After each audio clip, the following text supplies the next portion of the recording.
इस टाइम कौन आ गया? मामा बाबा तो घर में ही नहीं है। देखता हूँ।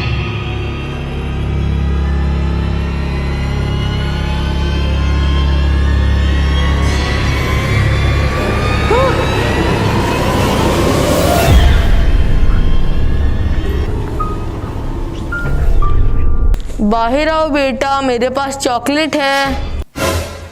बाहर आओ बेटा, मेरे पास आइसक्रीम है। लगता है ये ऐसे नहीं मानेगा। ये मुसलमान का बच्चा है तो ये फिर ऐसे बाहर निकलेगा।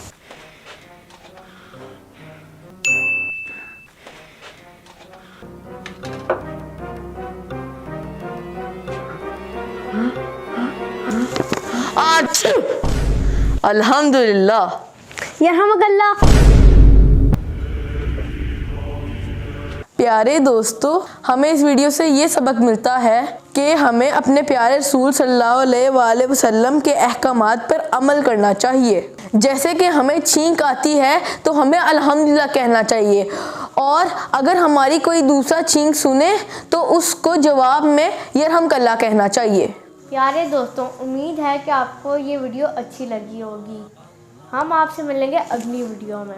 तो please like, share and subscribe to our channel and comment down below कि आपको ये वीडियो कैसी लगी होगी। तो तब तक के लिए अल्लाह हाफिज। ये वीडियो सोशोन के ताउन से पेश की गई है। सोशोन पाकिस्तान का नेशनल सोशल मीडिया नेटवर्क है। अपना अकाउंट बनाने के लिए soshon.com पर जाएं या गूगल प्ले स्टोर और एप्पल ऐप स्टोर से सोशोन ऐप डाउनलोड करें और पाकिस्तान का अपना सोशल मीडिया इस्तेमाल करें।